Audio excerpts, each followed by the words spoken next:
Imagine developing a calendar application that needs to store data for every day of the year. Creating a variable for each day is possible but inefficient. So how can you do it efficiently? In this video, you will learn about arrays, a basic data structure for efficient data management, memory optimization, and writing clean, maintainable code. An array is a fixed-size linear data structure that stores elements of the same type in a single container. They can be one-dimensional or multi-dimensional, but let's focus on a one-dimensional array for now. A one-dimensional array is like a list of elements, all of the same type, arranged in a single row. You access each item using a single index, such as days of the week. Crucially, these indices start from 0. Earlier in the video, you learned that creating a variable for each day of the month or year is possible but inefficient. Here's why. Declaring 31 separate variables for each day of the month means writing many repetitive lines of code, which would entail updating variables multiple times. Additionally, it could incur possible scalability issues if you need to introduce other variables such as months or years.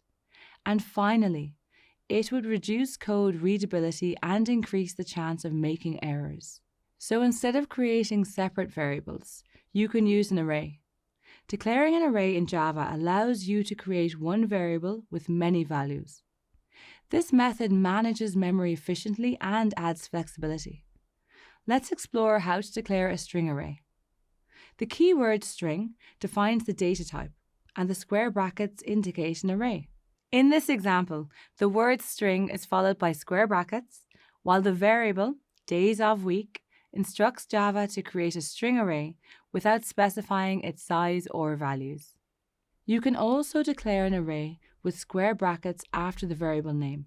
In this example, the word string is followed by the variable, and then the square brackets. There are two main ways to initialize an array, statically and dynamically. Let's start with static initialization. Consider a scenario where you want to represent the days of the week. The easiest way to create this array is by using an array literal, which allows you to define the values directly while declaring the array. This method is known as static initialization. In this code, the array days of week is initialized with the days of the week using curly braces, with each element separated by a comma. This approach is ideal when you know all the elements you want to include in advance. Now, suppose you want to create an array for the days of the week, but plan to add the days dynamically, perhaps filling the array later in your code. In this case, you would use dynamic initialization. Here you declare an array with a specified length and then assign values to each element as needed. This method is particularly useful when the elements of the array are not all known at the time of declaration or need to be computed or retrieved from another source. Let's extend the idea of dynamic initialization with the days of the week example. Suppose you want to create an array to hold the names of the days dynamically, using a loop to fill it. Here's how you could do it. In this code, the days of week array is created with a length of 7. Then, using a loop, each element of days of week is populated with the corresponding day from the days array. In this example, an empty array called positive numbers is created. Then a loop is used to fill it with values. Let's now explore how to access arrays. You can access elements through the index or by iterating over the array using a loop. Remember that indices start at 0. Let's start with using an index. You can easily access the required element when you know the position or index number. For example, to get the first element of the days of week array, use days of week and 0 in square brackets. This will return Monday. For the fourth element, use days of week 3, which returns Thursday. If you want to access an array's last element and don't know its total length, just pass the length of the array minus 1. In this case, it will be days of the week minus 1, all in square brackets. Remember, the square brackets indicate the array. The loop is the most suitable option for accessing all elements in an array because it lets you go through each item one by one without writing the same code again. For example, if you want to print each day of the week, you can use a loop to iterate through the array. Arrays help manage data efficiently, optimize memory, and write cleaner code. Think back to the calendar application. Using an array, you can store all the days of the month in a single structure, making it easy to access and update each day. Arrays can help you manage data structures like calendars more effectively. They provide a simple way to handle large sets of related data, reducing the complexity of your code. As you continue to explore Java, you'll discover robust data structures and algorithms that will elevate your coding skills. Arrays are your first step on this journey. Hi, my name is James Karai. I'm a software engineer at Amazon. A normal day for me is a lot of coding, a lot of code reviews, and a bunch of meetings. And the meetings are all kinds of things like design reviews, planning for future projects, mentorship and career development, things for the people I mentor. For my team, the tools and technologies that we use are Java and Python, for sure. Those are really important for our tech stack. And also, of course, being at Amazon, we use AWS technologies extensively. Beyond that, we have the freedom to use whatever tools we need to debug and assess and research, which makes the days very interesting for sure. I think my biggest advice for people that want to get into the field would be make sure you're doing it because you're interested in it.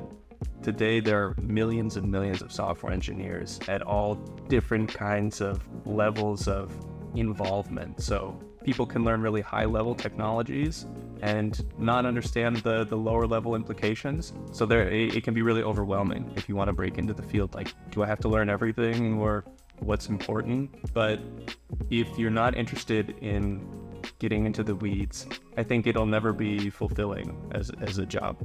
So that's really important. Staying up to date with the latest technologies is one of the biggest challenges of being a software engineer. So much of our job is reading documentation and making sure we have the latest version, or we're up to date with the most proper tool for the task. A big part of that is just the day-to-day job. So it's okay to spend your work time learning new things and staying up to date with the latest updates to the tools you have. Mentorship's super important in software engineering everywhere, as well as it's a priority at Amazon. So for me personally, I'm a mentor to junior engineers and to interns. The biggest thing I've learned from mentoring is that everybody needs support in different ways. Some people need technical advice, how to make design decisions, which are tough to know the answers to if you've never gone through the steps. So for me, it's trying to understand, okay, do people need more support, or should I give them some space to figure things out for themselves? At a big picture view, software engineering and the products of software engineering are ubiquitous in the modern landscape. So more than just big tech companies, right? Almost everything that we interact with on a day-to-day basis is some product of software engineering. As a result, it's important for software engineers, both leaders of industry and regular people working on these products, to take stock of that and to be good stewards of society as we build products that people use every day, for little things like opening their garage and making sure their fridge works, right? As well as big things like running a large tech service that companies rely on. I think some of the toughest projects that you work on as a software engineer are the ones where you don't expect them to be so tough. So you maybe underestimate the scope, or things change, midway through. Every project has its obstacles to overcome, but the most important thing is making sure to communicate with stakeholders and to roll with the punches, really. Imagine using a calendar application that prevents you from creating new events. This would be very frustrating for your users. Applications like this must be able to modify and manage their data effectively to function well. Arrays are a fundamental way to handle such data, but you need to know how to perform operations on them to make the application usable. In this video, you will learn how to perform 3 primary operations on arrays: traversal, insertion, and deletion. Let's start with traversal. Consider the calendar application again. Imagine you'd like to browse different days, weeks, or months to view your schedule. Traversals allow you to navigate your schedule and find out what's planned. It is the process of going through each element in the array one by one. It is a straightforward process and is typically achieved using loops. Here's how it works in Java. Declare an array of strings named day of week. The curly braces initialize the array with the values Monday, Tuesday, Wednesday, Thursday, Friday, Saturday, Sunday. Then a single line comment explains the code related to initialization. You initialize a for loop by declaring and initializing the control variable I, which starts at 0 and continues to iterate as long as I is less than the length of the day of week array. In each iteration, I is incremented by 1. Finally, print out the current element of the array. Now let's explore insertion. Suppose you want to add new events to specific days and times. Without insertion, you won't be able to schedule anything. Insertion refers to adding a new element to a specific index in an array. However, inserting an element into an array can be challenging because arrays have a fixed size. Insertion can be approached in two ways, either by adding elements without changing the array size or modifying the size to accommodate new elements. For example, if a calendar app uses a fixed-sized array to store daily events, you must know how to add new events without exceeding the array's maximum capacity. This ensures efficient scheduling within the array's predefined size. On the other hand, if the array needs to hold more appointments than expected, resizing the array dynamically keeps the application flexible and responsive to user needs. Let's explore an example. Imagine you've defined an array with a fixed size of 7 for 7 days of the week and want to insert an element at index 3. Since the array doesn't require altering its size when the insertion index is within the size limit, an element can be inserted without changing its size. You can now modify it with a new element. In this case, replace Thur with Thursday. Now imagine you have an array with 5 months of the year and need to add another month. This requires increasing the array size. The position where you insert the new element, beginning, end, or middle, affects how you rearrange the existing elements, because inserting at the beginning or middle requires shifting elements to make space, while adding at the end does not. Finally, let's consider deletion. Deletion refers to removing elements from the array. Unlike modification, deletion affects the array size, because traditional arrays are not dynamically resizable. As a workaround to maintain the original array size after removing an element, you can replace the specific element with null.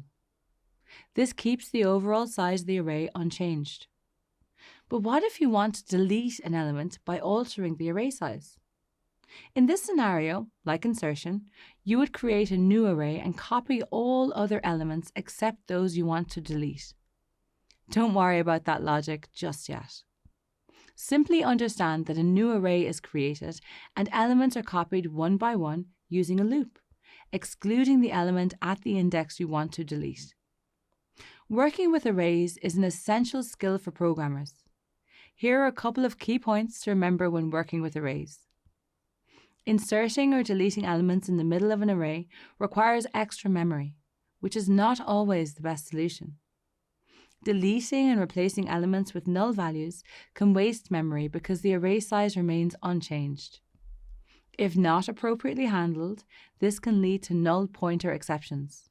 Later in the course, you will learn more efficient programming techniques to avoid these issues.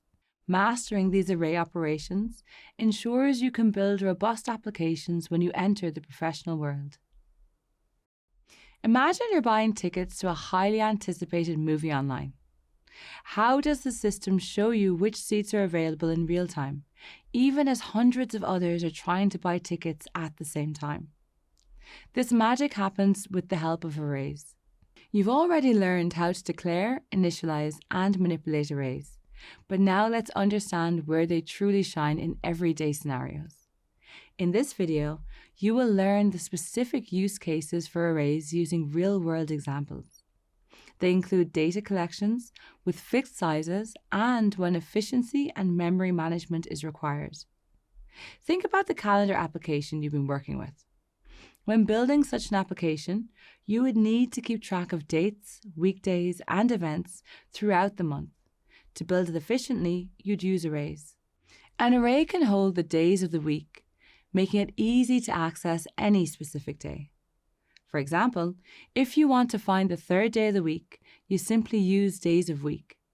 And since arrays always start from 0, days of week at position 2 will give you Wednesday. Consider the scenario we introduced at the beginning of the video, buying tickets online. How can arrays be used if, say, only 100 seats were available? How do you track which seats are available and which are booked?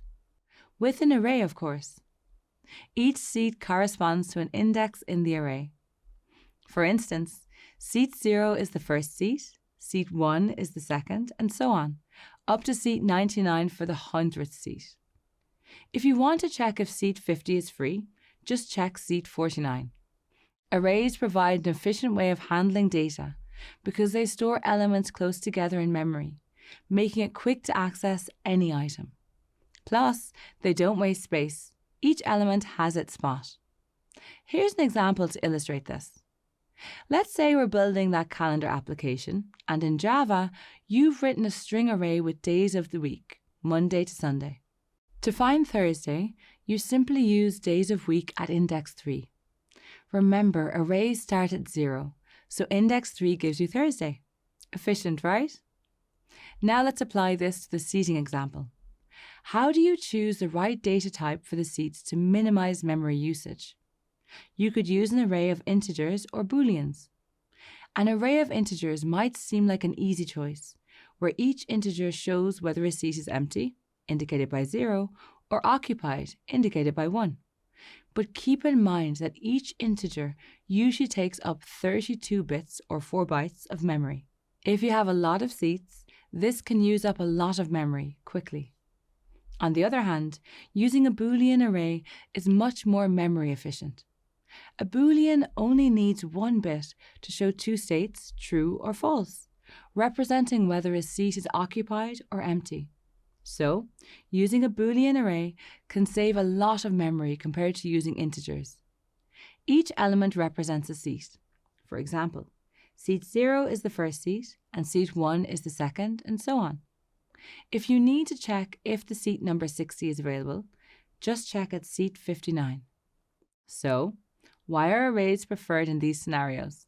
First, they have a fixed size.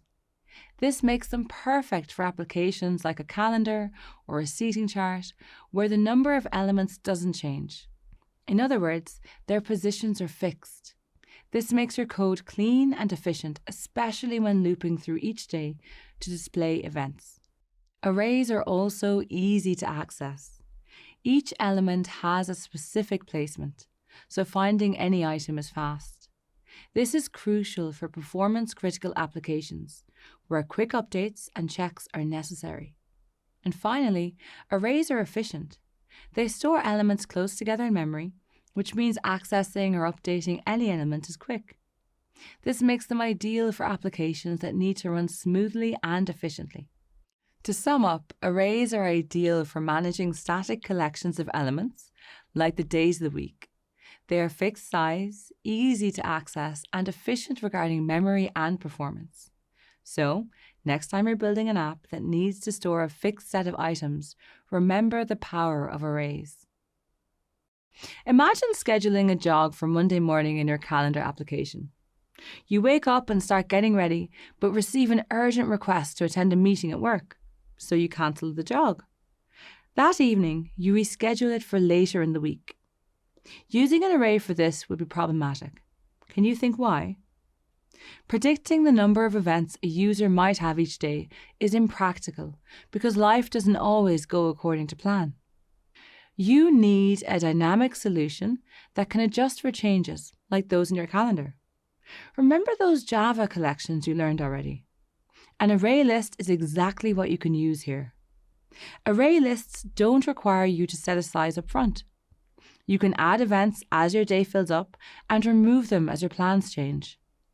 This ability to grow or shrink dynamically makes array lists perfect for a calendar application or any situation where your data varies consistently. In this video, you will learn about array lists and how to declare and initialize them. An array list is a resizable array implementation within the Java Collections framework, part of the java.util package. It allows you to store elements sequentially, but provides the flexibility to adjust their size as you add or remove elements dynamically. This feature makes array lists useful in scenarios where the number of data elements is unpredictable or subject to frequent change. Array lists also offer built-in methods for adding, removing, and searching for elements, which is an easier and more user-friendly option than traditional arrays. So how do you declare an array list? First, you need to import the array list class from the java.util package. Then you declare an array list specifying the type of elements it will hold. An array list can have elements of a generic type. This type is indicated within angle brackets. For instance, the array list string is an array list that holds strings, while an array list integer contains integers. Array lists can only hold objects, not primitive data types. For these cases, you cannot use primitive types like int, char, and others. Instead, you must use wrapper classes, such as integer, character, and boolean. Now let's explore how to initialize an array list. Depending on your requirements, there are several ways to initialize an array list. It's straightforward. Use the new keyword to create a different instance of an array list. Let's explore some of these techniques. Default initialization is one of the most common and straightforward options. Create a new empty array list with the default initial capacity to do this. You can also specify an initial capacity if you estimate how many elements you need. This can improve performance by resizing frequency as elements are added. However, this does not limit the array list's ability to grow or shrink as needed. You can even create a new array list directly from an existing collection of elements. This is particularly useful when you need to create a copy of a list, perhaps to manipulate it without affecting the original collection. Let's explore how to add elements now that you know how to declare and initialize an array list. Adding elements to an array list is a simple process because of the availability of overloaded methods. Let's use two methods to add elements. Using the addObject method, an element can be added to the end of the list without specifying an index. If you want to insert an element at a specific index, simply pass the object along with the index. It's important to note that array lists come with various built-in methods that make it easy to manage everyday tasks.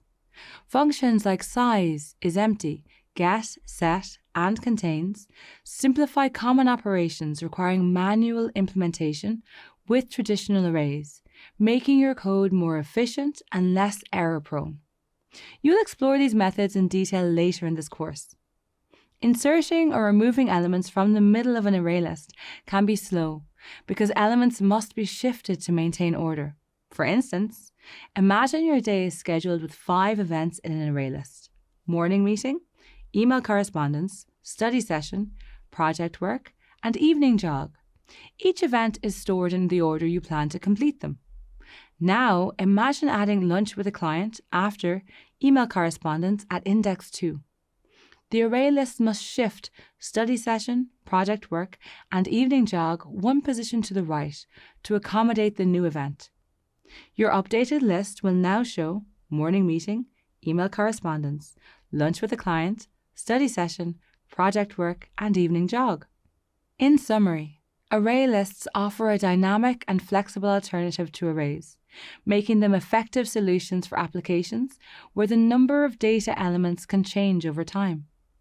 Their dynamic resizing and ease of adding or removing elements offers significant advantages in many real-world programming scenarios, such as calendar applications that must account for frequent updates.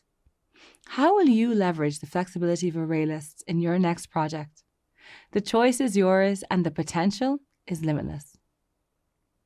Imagine you're building a messaging app where you store the contact information of your friends, and a food delivery app where customers can easily add, remove, or rearrange items in their order right up until they check out. Both the lists are dynamic in nature. Earlier, you learned the fundamentals of array lists, including their dynamic resizing capabilities and ease of use. Now let's explore how they work in real-world scenarios to truly appreciate their power. Let us consider developing two distinct apps, a messaging app and a food delivery app. Both apps handle lists that change frequently. Whether you're managing a contact list in a messaging app or a customer order list in a food delivery app, the data is dynamic and can increase or decrease. As a result, a structure that effortlessly adjusts to the increase or decrease of customers is needed. Array lists shine in these situations, making data management easier for developers.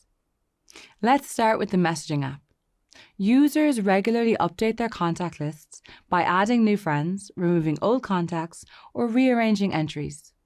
A data structure is needed to accommodate these changes smoothly. Array lists manages these updates efficiently, maintaining a flexible and adaptable contact list. Let us suppose you have a class named Friend, with properties phone number and name, with the required accessor and mutator methods, and an overloaded constructor, and a toString method. As users make new friends, they must add them to their contact list. Using an array list, create a list called contact list to keep track of some contacts. You will use the generic system of declaring array lists. You learned about these in the reading declaring array lists. If you are not sure what that is, please go back and read it first. Here, you start off by creating an array list named friend list capable of containing friend objects. The list is empty at first. When you initially use the add method to add your friend Tony, the array list gets bigger to fit the first contact. Similarly, when you add Alex and Taylor, the array list grows to accommodate the new friend objects. In other words, the list grows dynamically as new contacts are added. There is no need to worry about how much space you initially allocated. The array list takes care of that for you. Now let's say you want to remove someone from the list, like Tony.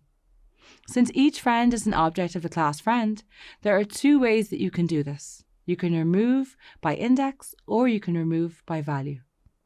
We can observe that the friend list adjusts automatically, shifting elements and preserving its organization without any disruptions. We can do the same thing by passing an object of the friend class. But you must note that the object passed must be the object that was initially added. For example, creating a new object and trying to delete would not work because there would be different objects and so they would not be the same.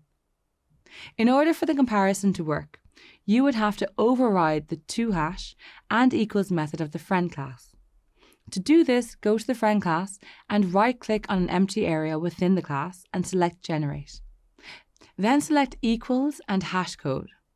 In the modal dialog, select Template to be Java 7 and Higher.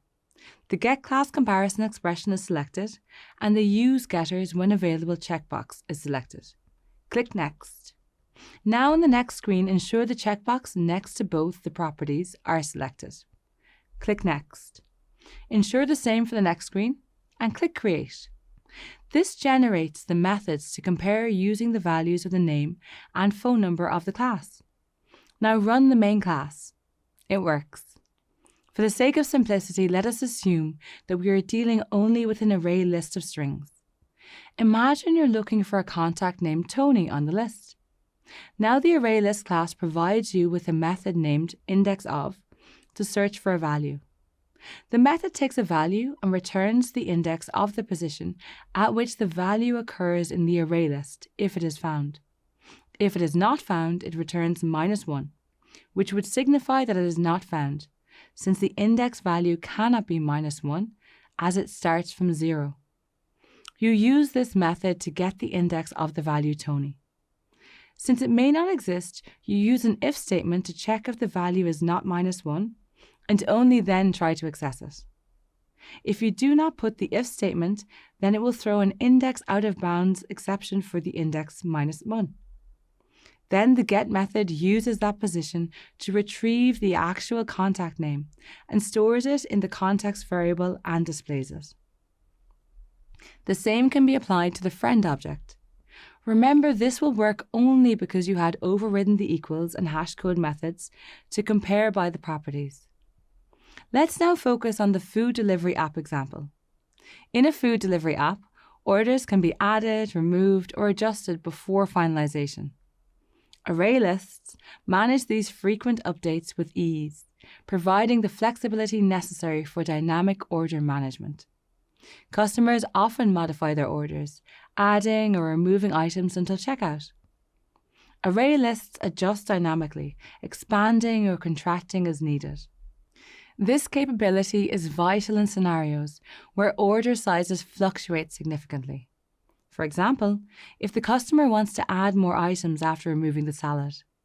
When you add Caesar salad to your order list, using orderlist.add and in brackets Caesar salad, what's happening behind the scenes is pretty cool.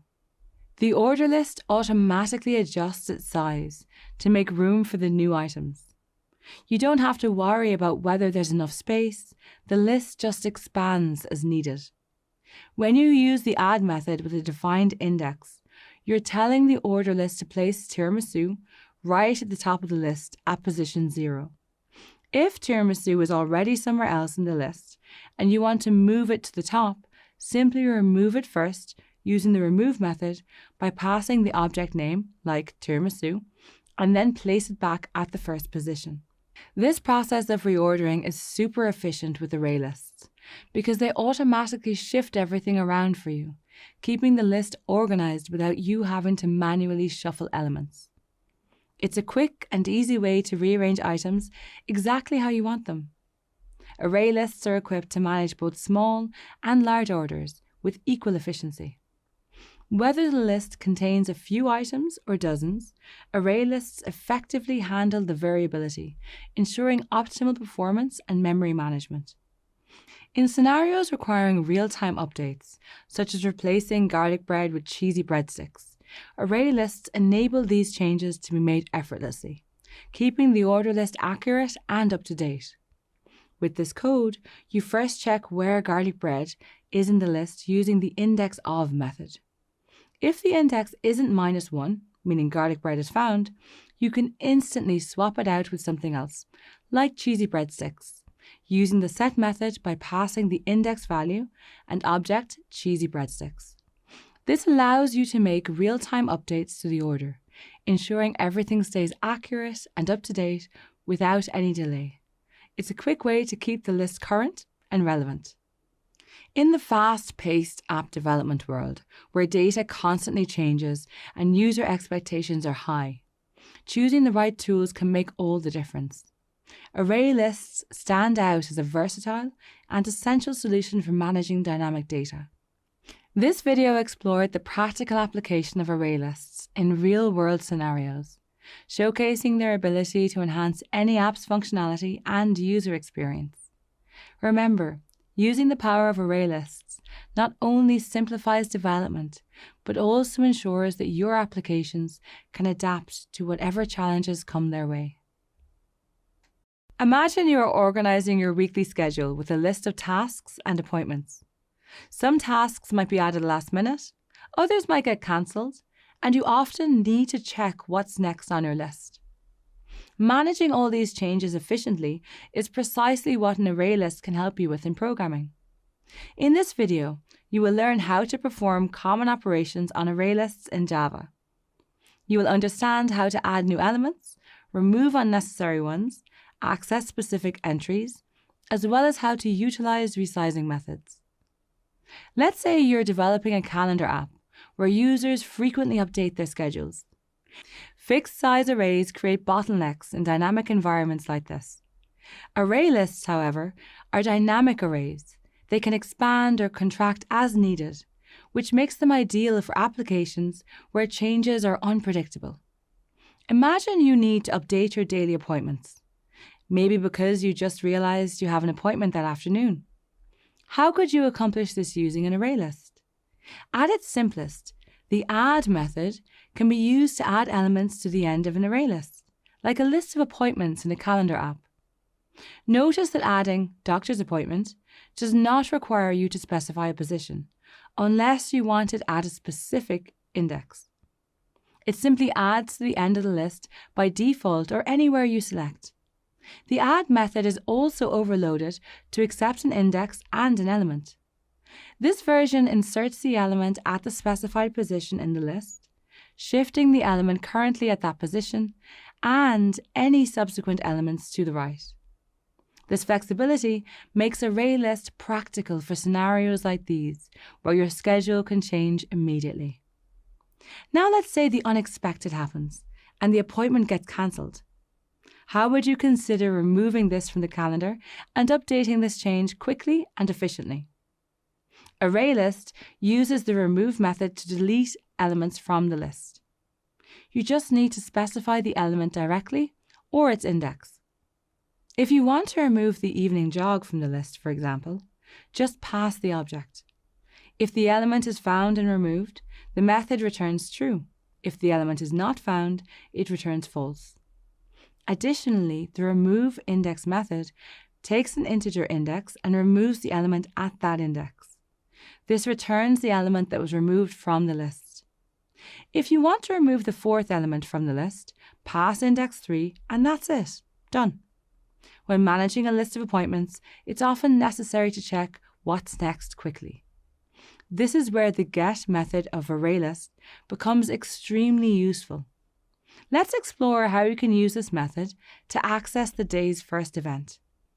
In this example, morning meeting is the first event of the day. The get call retrieves the first element of the array list, making it instantly visible and accessible. You can access any element you need using the get method by knowing its index position in the list. Whether it's the first event, the last, or anything in between, all elements are readily accessible and direct. Knowing how many items are in your array list can also be crucial, especially when managing a busy list of tasks or appointments. Remember here that array lists utilize the size method, unlike arrays that use a length attribute. An array list size method returns the number of elements in the list. This method is always up to date and reflects the current state of the list, including any additions or deletions. After adding an element, you may want to check if the element has been added or not. In this scenario, you can cross-verify using the size method. To wrap up, managing dynamic information with array lists in Java offers effectiveness and efficiency. Whether adding new elements, removing unnecessary ones, accessing specific entries, or utilizing resizing methods, array lists streamline the process, enhancing your development experience. Array lists excel in flexibility, automatically adapting their size as elements are added or removed, unlike traditional arrays with fixed lengths. This means that the size method always reflects the current count of elements, ensuring accuracy and up-to-date information. Adding or removing items is similarly straightforward. Elements are seamlessly inserted or deleted with just a few lines of code. And, thankfully, the array list handles all the adjustments internally, including shifting elements to fill gaps, making these tasks virtually effortless.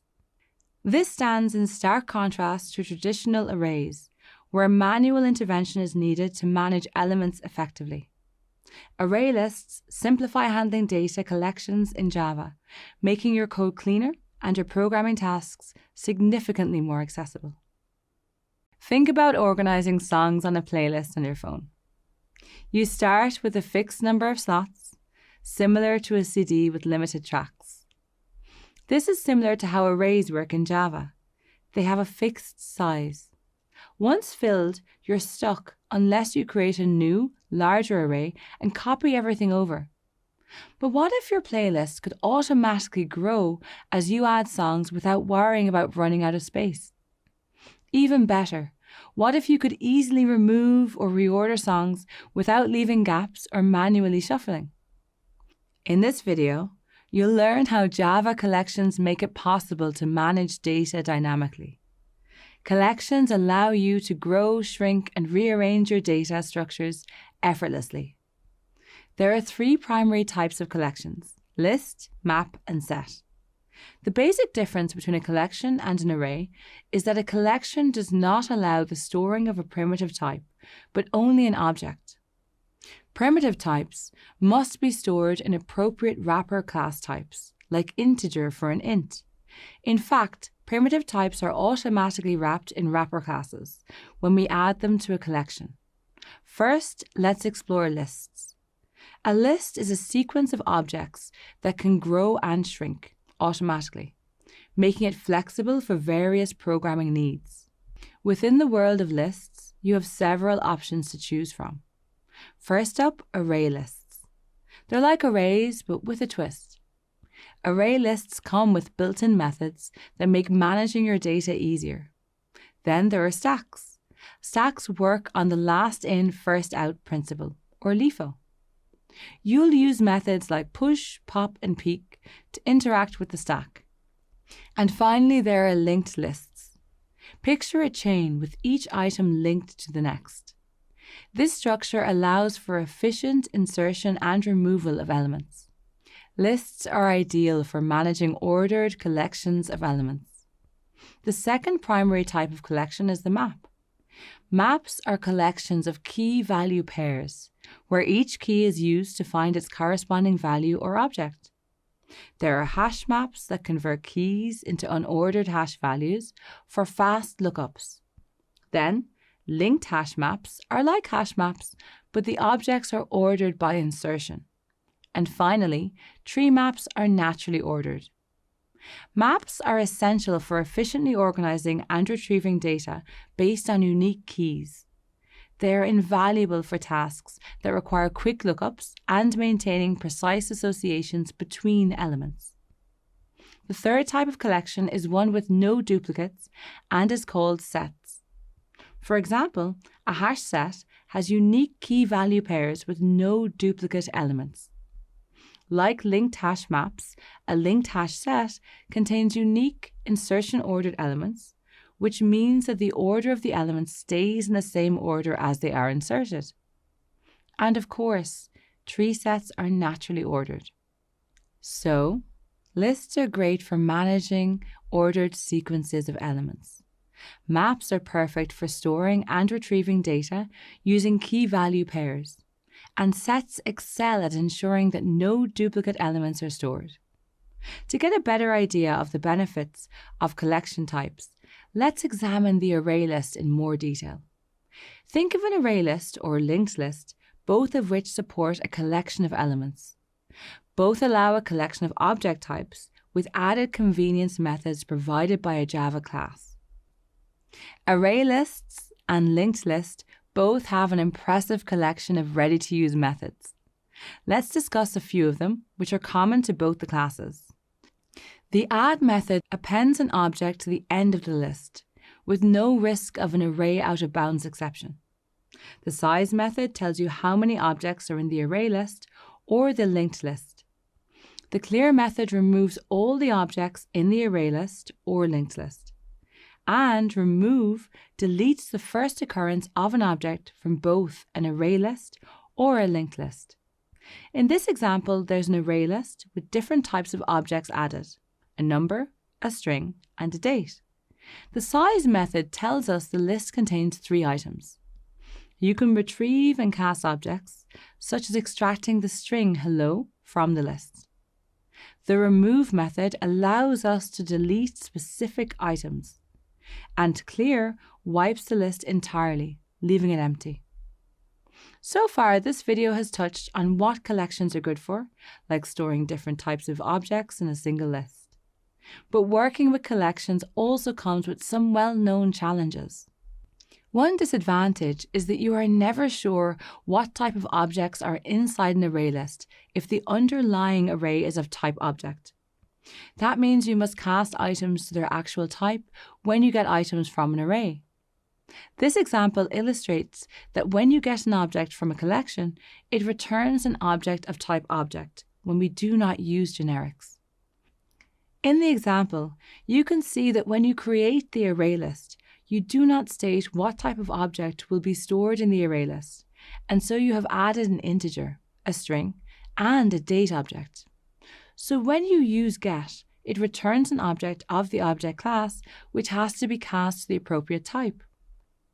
This is illustrated in the code, which gets an object instance from an array list and then casts it to a string type. Casting an object to a string works when you know the type. But what if it's a different type, like an integer or a date? Casting these to a string will cause Java to throw a class cast exception. To solve this problem, Java introduced generics, which help ensure the correct type is known at runtime. Simply put, generics are a way to enforce type safety in your collections. With generics, you can specify the type of objects a collection can hold, making your code safer and easier to read. This array list can only hold objects of type string. The array list type is declared with the generics designator using angle brackets and the type string within the angle brackets. This limits the data type that can be handled by the array list to strings only. This means that all the methods of the array list that would have worked with the object type will now only work with the string type. This is because when it is created, you limit it with the open angle bracket string close angle bracket specifier. For example, here a generic array list of type string is declared and then the standard array list method is called. Notice that casting was not needed. If you run this as an application, the output would be green, the element at index 1. Overall, generics offer several advantages, especially when working with collections. They ensure that you only add the correct type of objects to a collection. This prevents runtime errors caused by type casting issues. And since the compiler knows the type of objects in the collection, there's no need for explicit casts when retrieving elements. Generics also allow you to write more reusable code.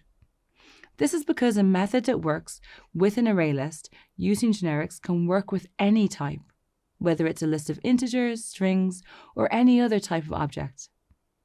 In this video, you learned how Java collections manage data dynamically and how generics ensure type safety. By specifying object types in collections, generics eliminate the need for typecasting, reduce errors, and make your code more reusable and clear. With collections and generics in your Java toolkit, you'll be better equipped to write safer, more efficient code. Building a user management app for a social platform like Instagram comes with its challenges.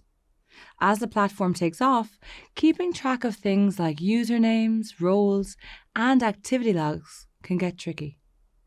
Adding to the complexity, the number of users sometimes changes due to significant events or normal fluctuations. So, how will you decide whether to use an array or an array list? This decision impacts not just coding, but also how the app interacts with data. This video covers how to choose between an array and an array list, and why it's more than just coding. It's about planning and adapting to evolving software needs. Let's break down the key differences between arrays and array lists, examine how array lists manage dynamic resizing, and then discuss the efficiency and predictability of arrays. First, an array is a simple data structure that stores elements in contiguous memory locations. They're great because they allow for rapid access, but have a fixed storage capacity. For example, in a calendar app, storing the days of the week in an array is ideal because the number of days never changes. An array's fixed size is perfect for this purpose. On the other hand, an array list, part of Java's collection framework, offers a flexible way to manage data. It automatically resizes to handle adding or removing items, which makes it especially useful when data can change unpredictably. Array list dynamic resizing capabilities are crucial when developing applications like a social media platform. Say a social media platform starts with just 100 users, and suddenly the platform's popularity jumps to 5,000. Array lists expand automatically as more users join, eliminating the need for predicted capacity. As another challenge, managing user accounts involves adding or removing users frequently. Array lists excel here too, due to their flexibility. Adding a user is as simple as using add user, and removing one is as easy as remove user index. Unlike arrays, you don't need to shuffle elements or worry about space constraints. In a dynamic environment like social media, where user numbers fluctuate, array lists ensure efficient and hassle-free management. But if array lists are so flexible, why use arrays? Arrays are the go-to for speed and predictability, particularly in terms of memory and processing efficiency. For example, imagine you have specific user roles like admin, moderator, and viewer. With arrays, each role has its fixed place, making it easy to access and manage. Arrays are also great for tasks requiring fast, reliable performance due to their indexing system. With arrays, performance is predictable because it can access any item directly. In fact, arrays' predictability is crucial for back-end processes, such as generating real-time analytics on user activities, where efficiency and reliability are imperative. Choosing between an array list and an array depends on whether flexibility or efficiency is needed, based on application requirements. The key is focusing on what your application needs. Let's consider some hypotheticals as a guide. If you need flexibility, choose ArrayList for its dynamic resizing. For efficiency and faster access, go with array due to its fixed size. If user counts vary or data is dynamic, use ArrayList, since it can adjust in size. If there are fixed data sets that benefit from quick access times, use array because it offers constant time access to elements. When making your decision, remember this: array lists are ideal for dynamic data, while arrays are best for static data that require quick access. The goal of selecting the right data structure is to boost your app's scalability and performance. So, keep your app's needs in mind so it can grow efficiently and effectively. Think about organizing a train journey with friends. Each stop is carefully planned, and the train follows a specific route, moving systematically from one station to the next. Just like in a well-organized trip, each step in this journey needs to happen in a specific order to ensure everything runs smoothly. This concept of ordered movement helps illustrate how linked lists operate in programming. This video will cover the basic concept of a linked list and how it organizes data. It will explain the differences between singly and doubly linked lists and demonstrate how linked lists offer flexibility and efficiency in managing dynamic data. So what exactly is a linked list? A linked list arranges information in a sequence, similar to stations along a train route. However, instead of stations and tracks, a linked list is made up of nodes and their connections. In programming, linked lists provide a flexible way to manage data, allowing for easy insertion and removal of elements without rearranging the entire sequence. In a train journey, the train departs from the first station and continues to the next, progressing through each station until reaching the final stop. Similarly, in linked lists, each node follows the sequence like a station along a flexible path. Each node holds data and a reference to the next node, much like the station has a name and details about the next stop. Each node consists of one or more data parts, taken to be a single data unit, and one reference part, in case of a singly linked list, or two reference parts, in case of a double linked list. These references are sometimes referred to as pointers, since they point to another node. This structure maintains the sequence, ensuring it stays intact and efficient. Assume that each station master, or head of a station, knows only about the route to the next station and gives this to the train driver on reaching a station.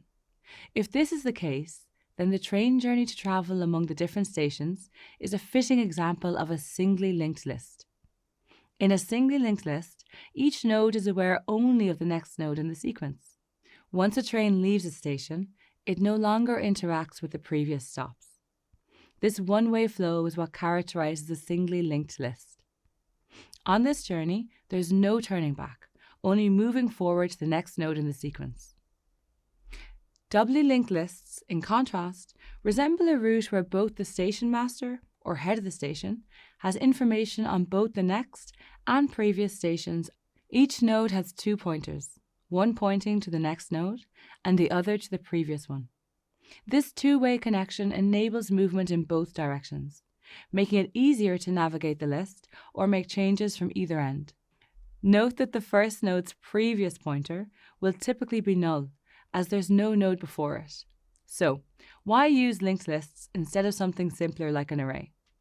The advantages that linked lists offer over arrays are dynamic size or flexibility, and efficiency in assertions and deletions, no wastage or shortage of memory, all of which are important when manipulating sequences of data.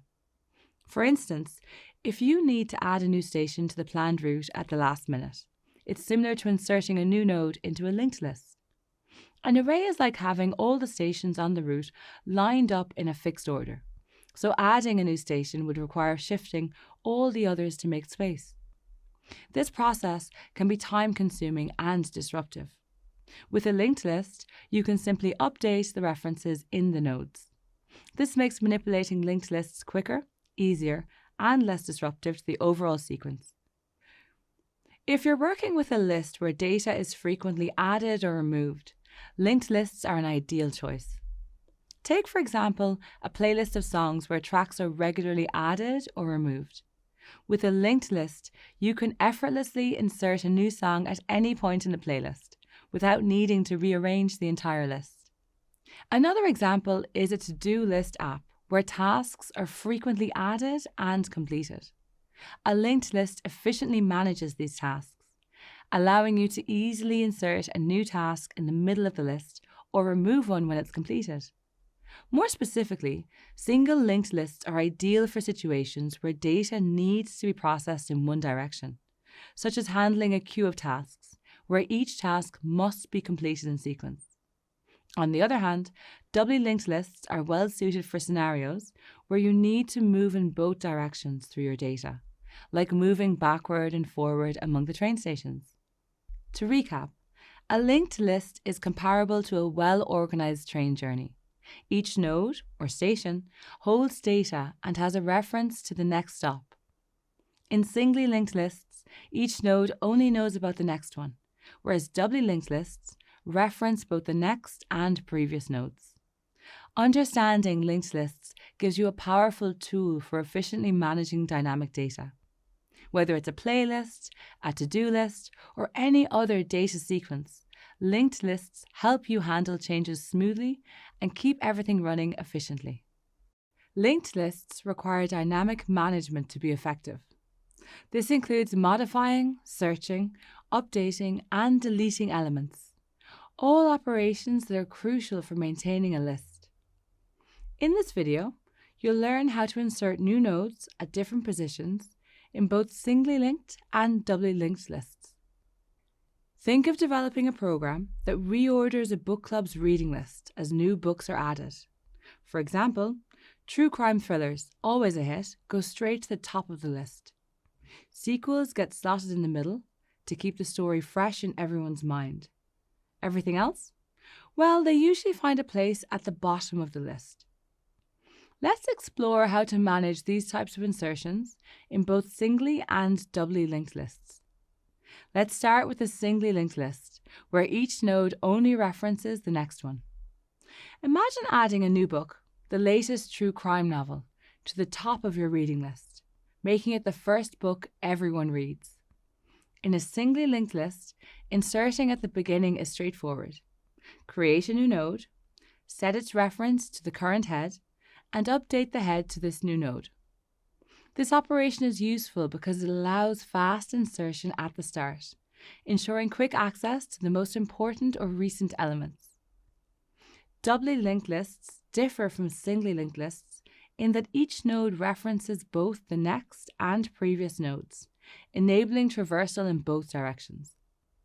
To add a node to the top of a doubly linked list, Link the new node to the previous head, ensuring the list remains bidirectional. Update the previous link, and then update the head to the new node. The new book is now placed at the top, and the previous top book knows it's been moved down thanks to the extra pointer.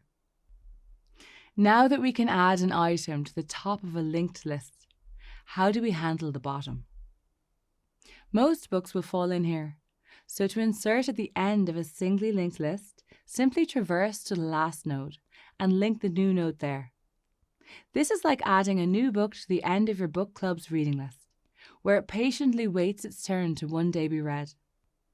In a doubly linked list, as before, find the last node and link it to the new node. Then link the new node back to it.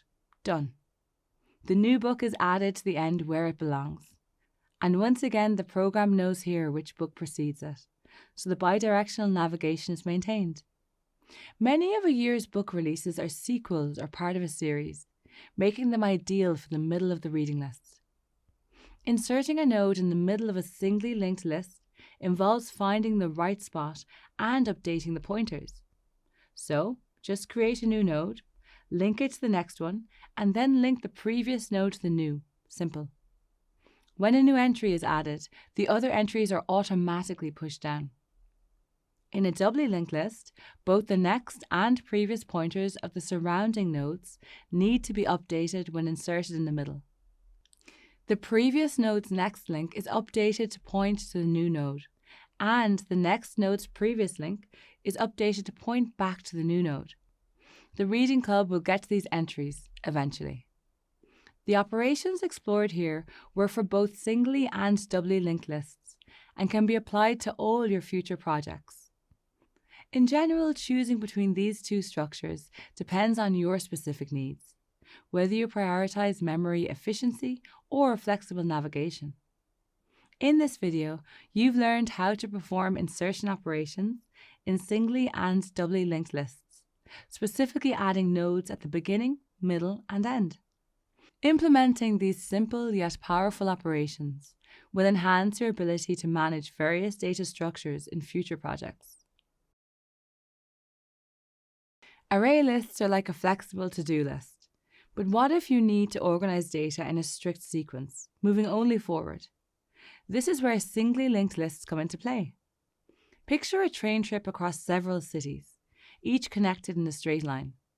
Just as you move from one city to the next in sequence, a singly linked list in programming advances from one station or node to the next in a specific order. If you and your friend are traveling on the same route, but his travel route terminates 3 stops before yours, then you would have to have different linked lists, unlike a train where you can travel by the same one till the cities match.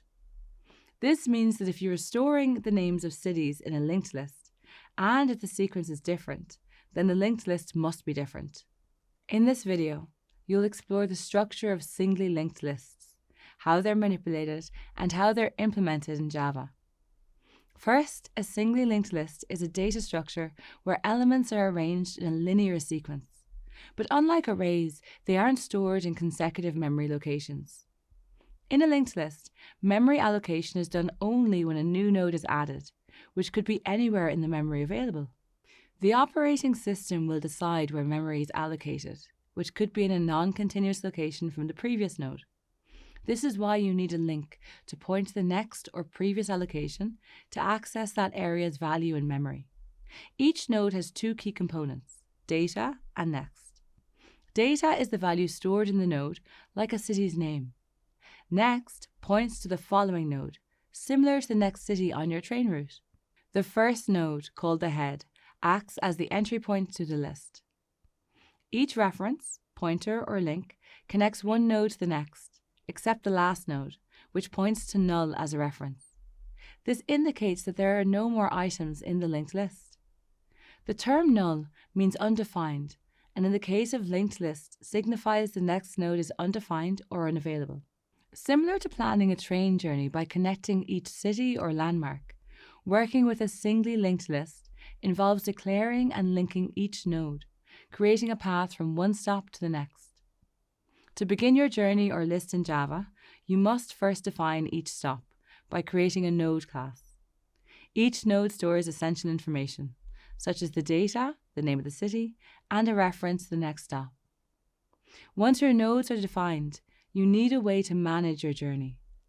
This is where the linked list class comes in. It acts as the starting point, with the first station, the head, leading the way, and each stop linked to the next, guiding you to the end. To initialize a singly linked list, create an instance of the linked list class. When you create the linked list, it will initially be empty. Since it is empty, there are no references to point to, so you can set the head node to null using the this keyword. With your node and class set up, building a linked list is like planning a train journey across several cities. Your route is mapped out, but plans can change. You might add a city, skip a stop, or update a destination. A singly linked list lets you manage these adjustments seamlessly. Suppose you discover a city you must visit and want to add it to your journey. In a singly linked list, this is like adding a new node. For example, imagine a planned train route that goes from New York to Richmond and then directly to Washington. If you want to add Philadelphia to your journey, placing it after Richmond but before Washington, here's how it works. First, create a new node for Philadelphia. Next, adjust the links by connecting Richmond to Philadelphia instead of directly to Washington. Finally, link Philadelphia to Washington.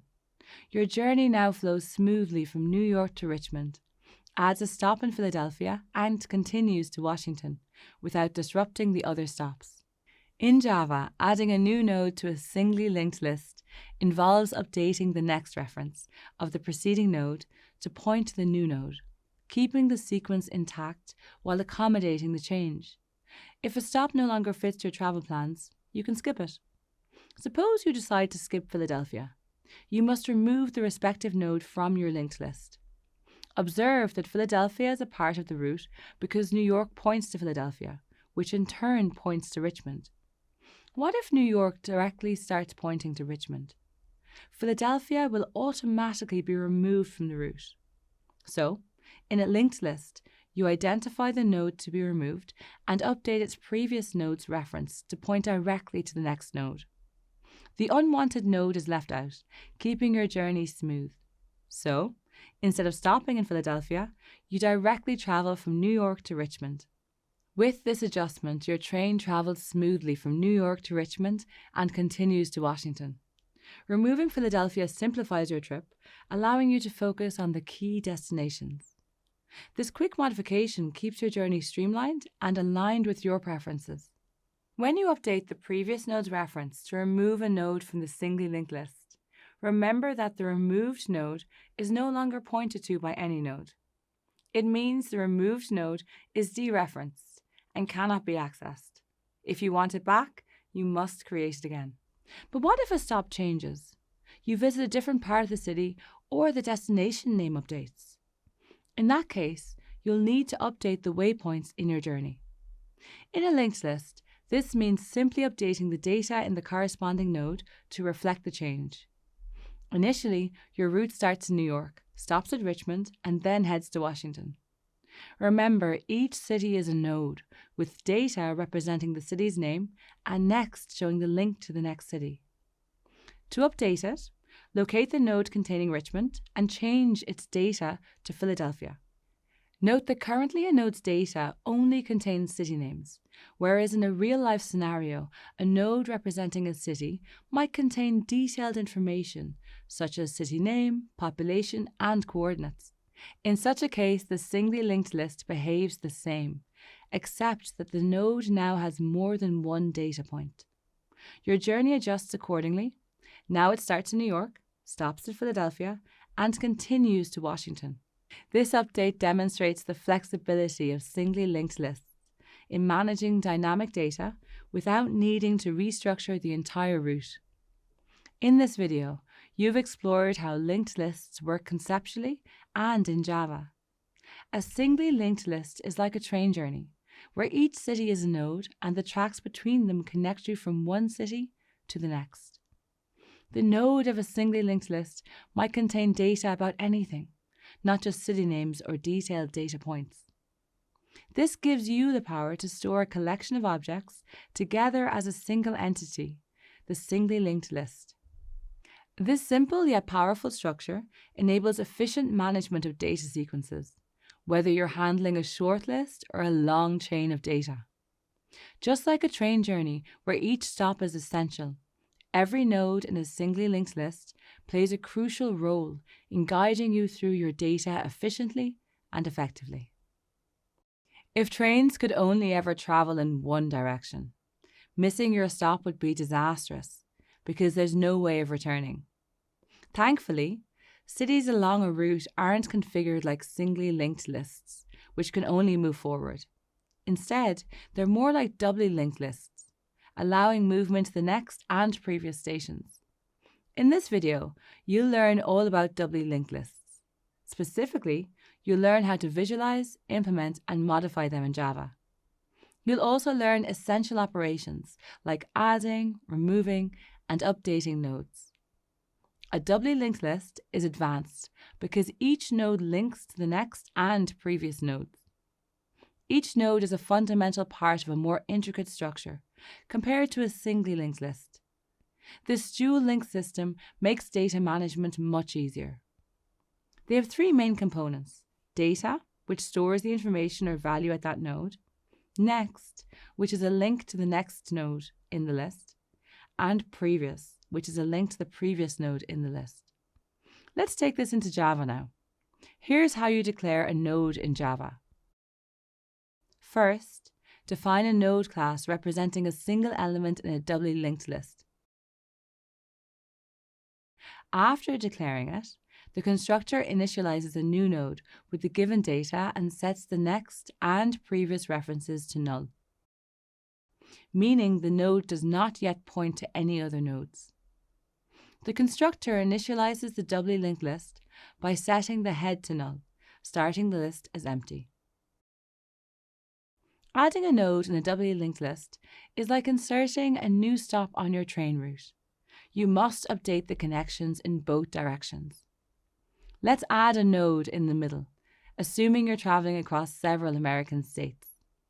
When adding a new node between two existing nodes, set the new node's previous reference to node 1. Then, set the new node's next reference to node 2. Update node 1's next reference to point to the new node. Then, update node 2's previous reference to connect it to the new node. What if you wanted to add a new stop at the beginning or end of the train route? Regarding a doubly linked list, this would mean adding a node at the start, also known as the head, or at the end, known as the tail of the list. Let's add a node at the head, where your train journey begins. You'd like to start in Los Angeles instead of New York, so first set the LA node's next reference as the current head. Then, update the original head's previous reference link to the new node. Finally, update the head of the list as the new node and set its previous reference to null. Now, if the final destination on your route changes, you can set the new stop's previous reference to the current tail. Then update the current tail's next reference to link to the new node. Finally, update the tail of the list as the new node and set its next reference to null. What if a stop no longer fits your travel plans? Thanks to the train's ability to move in both directions and the bidirectional nature of doubly linked lists, you can easily adjust the route.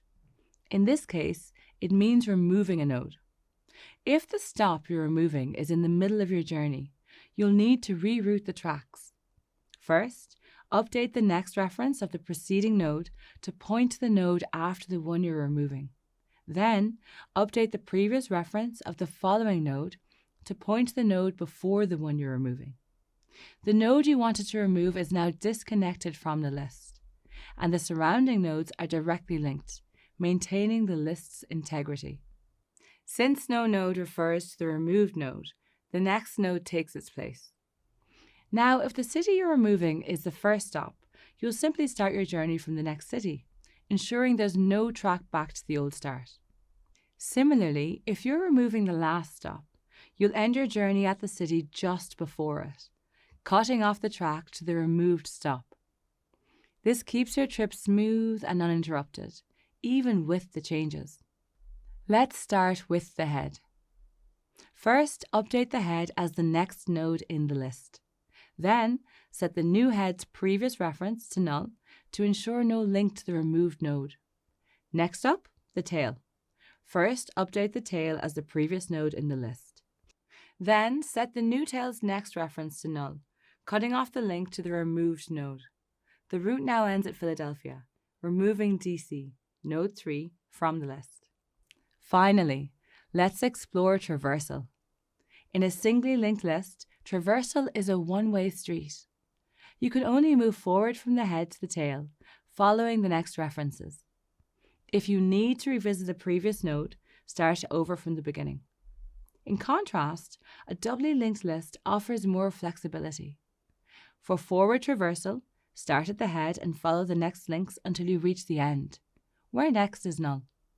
For backward traversal, begin at the tail and follow the previous links back to the start. If the previous or next reference is null, then you know you're on either the first or the last node. This bi-directional capability allows you to move freely through the list, making updates and navigation much more efficient. In summary, the doubly linked list offers significant advantages over the singly linked list, especially in scenarios where bidirectional traversal is necessary or preferred. Whether revisiting previous data or managing elements in the middle of the list, doubly linked lists provide a powerful tool for complex data management. Understanding the basic structure and functionality of doubly linked lists enables you to handle a wide range of programming challenges as you continue to grow as a software developer. Imagine you're the manager of a book club, and every book that the club plans to read is like a link in a chain, one after another. Your task is to keep track of this lineup of books in a way that lets you add new ones or go back to older ones without any fuss.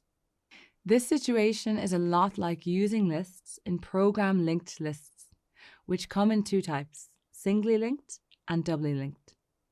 Every month, the club picks a new book to read. But as the club grows and members want to revisit old favourites or insert a particular book into the middle of the lineup, you realise you need more flexibility. That's where a doubly linked list becomes useful. Instead of just linking to the next book, each book in the list is connected to the book before and after it. This setup allows you to easily move through the list in either direction, making it simple to revisit old books or insert new ones wherever needed. In this video, you will learn about the differences between singly linked and doubly linked lists in terms of operations such as insertions and modifications, traversal, and memory usage. Let's begin with insertions and modifications. For a singly linked list, adding a new book after the current read is easy. You simply attach a new note to the last book. However, if you need to insert a title earlier in the sequence or between two existing books, the process can be cumbersome, requiring a traversal from the start to the insertion point. This code adds a new book to a singly linked list right after the specified previous book node. It creates a new node, new book, links it to the node that follows, previous book, and then updates previous book to point to this new node, effectively inserting the new book into the list. With a doubly linked list, inserting a book anywhere in the lineup is more intuitive. You can easily slot a new book between two others, updating the pointers for both the preceding and following books. This flexibility is invaluable for accommodating special events or thematic inserts. This code inserts a new book into a doubly linked list right after a specified book, previous book. It creates a new node, new book, with the title, then updates the pointers so that the new book connects properly to the next book in the list and the previous one. If there's a book after the previous one, its prev pointer is adjusted to point back to the new book, ensuring the list remains correctly linked.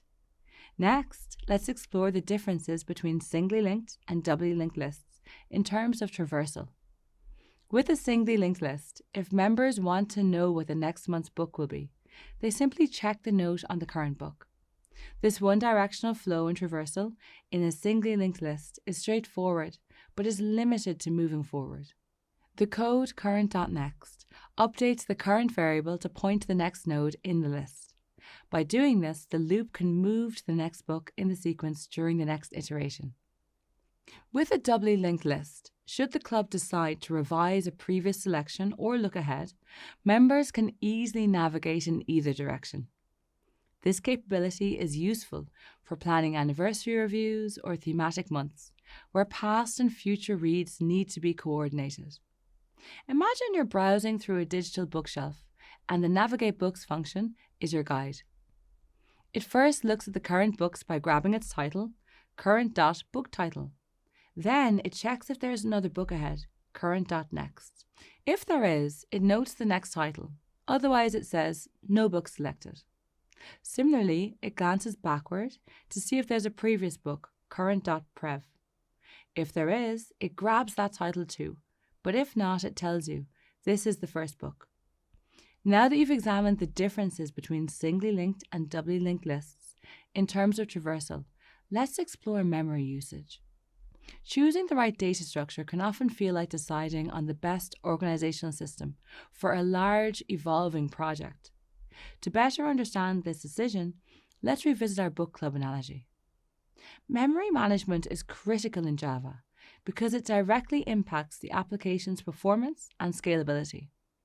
Every node in a linked list is an object, and each object consumes memory, not only for the data it holds, but also for the pointers or references, and some overhead by the Java Virtual Machine, or JVM, for object management. Now let's gain insight into the memory composition of nodes, starting with singly linked lists. Each node in a singly linked list contains the data, for example, the book title, which can vary in size depending on the data type, and a single pointer to the next node. Similar to a singly linked node, a doubly linked list contains the data and a pointer to the next node, but it also contains a pointer to the previous node.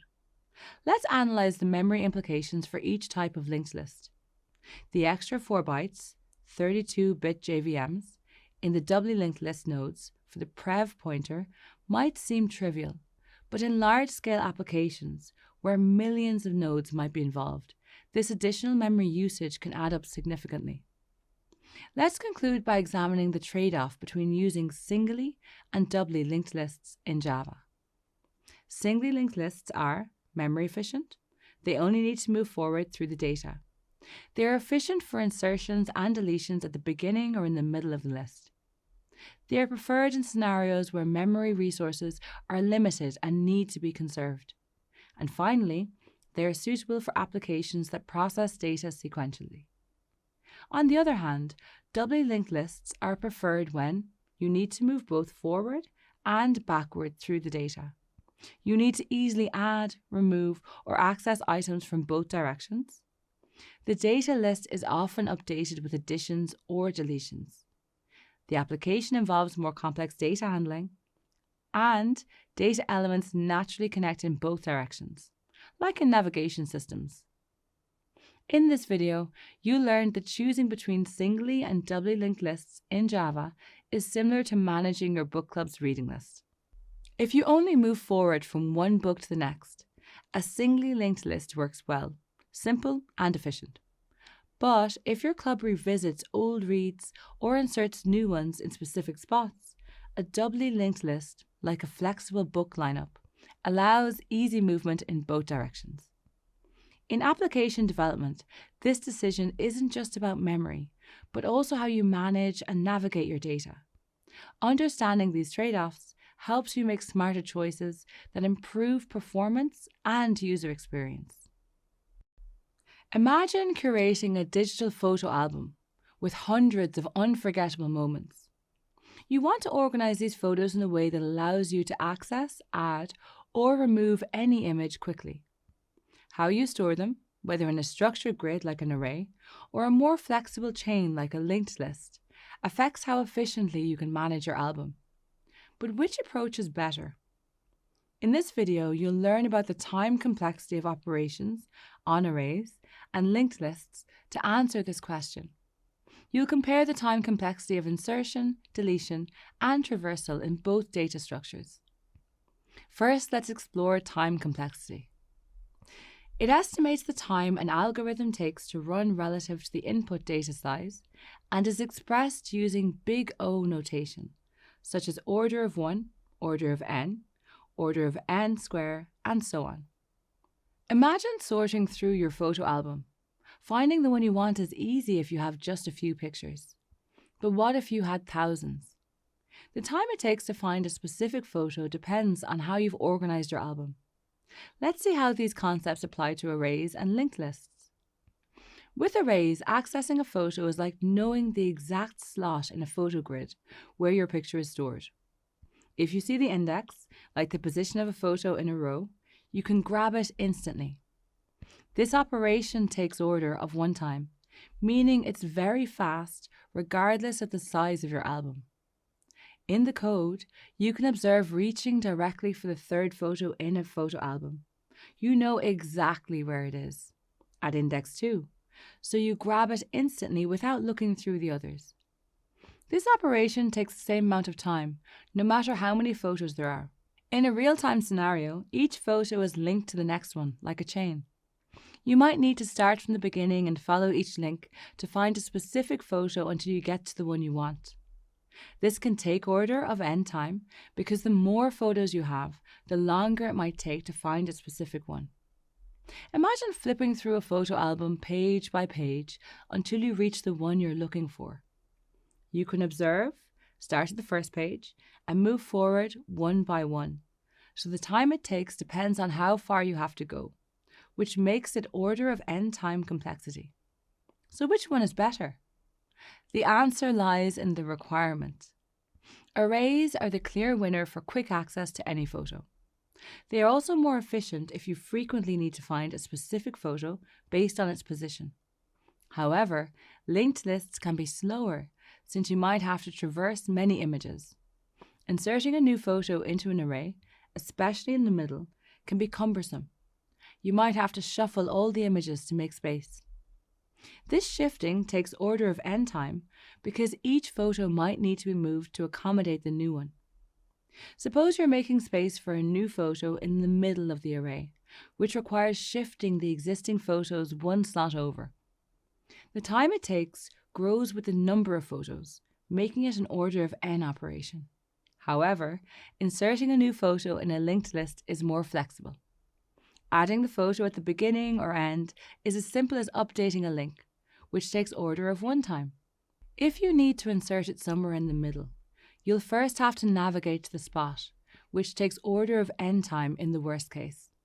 But once you're there, the insertion itself is quick. So now, think about this scenario and decide which is better. If you frequently need to insert photos at specific positions, linked lists are more flexible and can be quicker for these operations, especially when inserting at the start or end. Arrays, while faster for access, can become inefficient when inserted in the middle. Deleting a photo from an array is similar to inserting one. You might need to shuffle the remaining photos to close the gap. This also takes order of n time, as every photo after the deleted one has to be moved. In the code, you can observe that it shifts the remaining photos to the left after deleting one in the middle, moving each subsequent photo over. The time it takes depends on the number of photos, making it an order of n operation. Deleting a photo from a linked list can be more straightforward. If it's at the beginning or end, you simply update the links, which takes order of 1 time. However, like with insertion, if the photo is somewhere in the middle, you first need to find it, which can take order of n time, but the deletion itself is quick once you're there. You can remove a photo by simply skipping over it in the chain, directly connecting to the next one. It's quick and takes constant time, so it's an order of 1 operation. Which one do you think is better? Linked lists generally offer more efficiency for deleting photos, especially if deletions are frequent and not always from the middle. Arrays require more effort because they require shifting elements around after a deletion. In this video, you explored the time complexity of arrays and linked lists. You learned that arrays offer quick access to specific items, but are inefficient for adding or removing items, particularly in the middle. On the other hand, linked lists are more flexible for frequent additions or deletions, especially at the ends, though slower for specific item access. Choosing the right data structure based on your needs is crucial, as no one-size-fits-all solution exists. Informed decisions will lead to more efficient and effective code as your projects become more complex.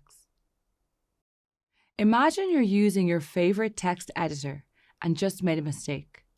You instinctively press Ctrl-Z and the error disappears as if it never happened. But have you ever wondered how that undo action works? Do you know what's happening behind the scenes when you correct your mistake with a single keystroke? By the end of this video, you'll understand the practical applications of stacks. And having studied the complete lesson, you'll understand how stacks are used in 3 key areas: managing function calls in programming, converting expressions from infix to postfix, and implementing undo mechanisms in software. In Java, a stack is more than just a concept. It's a data structure implemented with its own dedicated class called stack. This means that when you create a stack in your Java program, you're essentially creating an object of this stack class. This stack object comes equipped with a set of methods specifically designed to manipulate data. At their core, stacks operate on this last in, first out, or LIFO principle. To understand LIFO, imagine a stack of plates at a buffet. When you stock up the plates, you add a new plate on top of the stack of plates. If you need to use a plate, you remove the top plate first. The plate at the bottom stays there until all the plates above it are removed. Stacks work precisely like that. You push data onto the stack, and when you need to retrieve it, you pop the most recent data off first.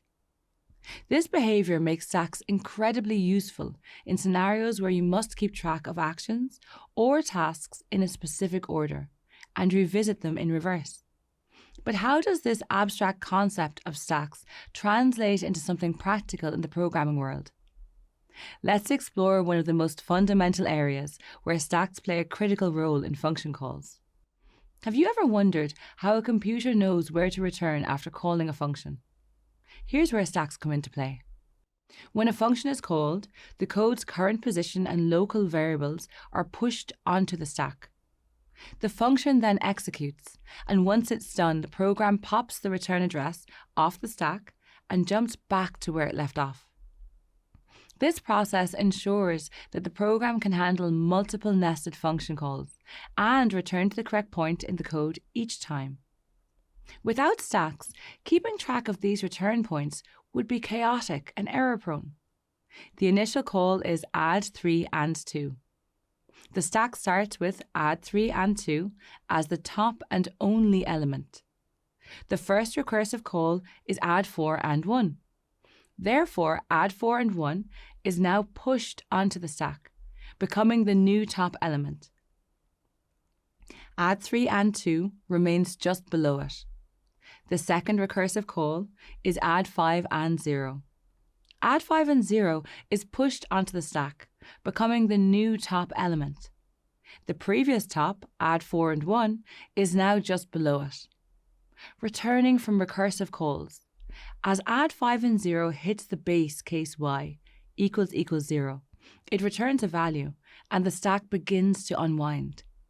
Add 5 and 0 is popped off, making add 4 and 1 the top element again, followed by add 3 and 2 as the stack continues to unwind.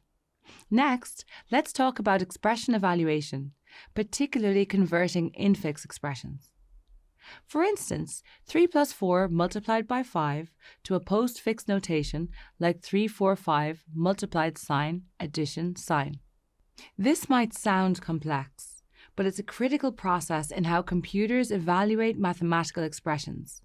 In infix notation, operators are placed between operands, which can lead to ambiguity in the order of operations.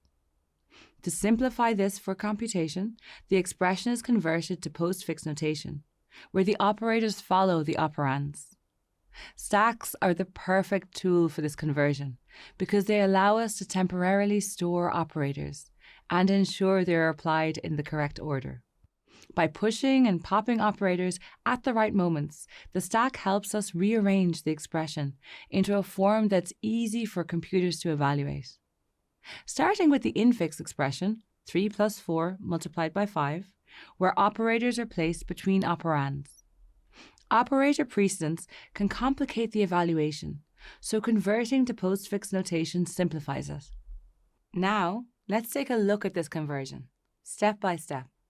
First, the operand 3 is encountered and goes directly into postfix expression. Next, the plus operator appears. Since the stack is empty, plus is pushed onto the stack. The next operand 4 is added directly to the postfix expression. Now, the multiply operator is encountered. With higher precedence than plus, multiply is pushed onto the stack above plus. The final operand, 5, is then added to the postfix expression. With no more operands left, the stack proves its usefulness. Operators are popped in the correct order. First, multiply, then plus, ensuring the postfix expression is properly formed. The final postfix notation is 3, 4, 5 multiply plus. Thanks to the stack, the operations are organized in the correct sequence without needing to consider precedence directly.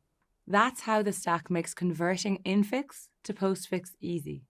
It uses its LIFO order to automatically figure out the right order for math operations. Finally, let's understand stacks through the undo mechanism mentioned earlier. Whether in a video game, text editor, or other software, the ability to undo actions relies heavily on stacks. Every time you act, the software pushes a record of that action onto a stack. If you decide to undo the action, the software simply pops the most recent action off the stack and reverses it. Stacks are ideal for managing a history of actions because of their LIFO nature, allowing you to backtrack step by step. Actions are added to the stack from the bottom up, with each new action placed on top. During an undo, actions are removed from the top down in reverse order. Stacks are everywhere, from the books in the library to the software we use daily. By understanding how they work and recognizing their use cases, you can see the power of this simple yet effective data structure. Whether you're managing tasks, navigating through web pages, or coding, stacks provide an organized way to handle data and operations efficiently. Embrace this concept, and you'll find yourself better equipped to tackle various challenges in both programming and everyday life. Imagine this. You're in your kitchen, stacking clean plates after washing them. Naturally, you place one plate on the other, making a neat stack. And when it's time to grab a plate, you don't reach for the bottom one. You pick the one on top, right? Well, that's exactly how a stack works.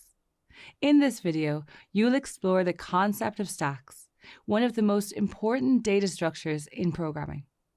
By the end, you'll know what a stack is, how it operates, and how to use its basic functions.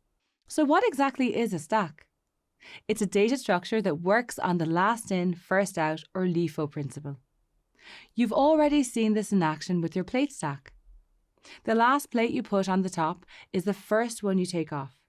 Stacks in programming work precisely like that.